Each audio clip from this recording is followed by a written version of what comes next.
देखते होता हमारे उड़हिया बैठी के पिपरा के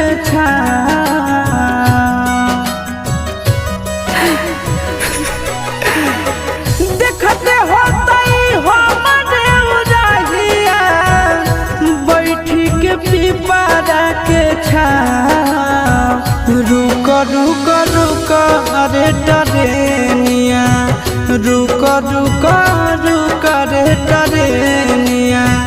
ले ले चल जनुआ के गाँव रुक रुक रुक रे टरेनिया।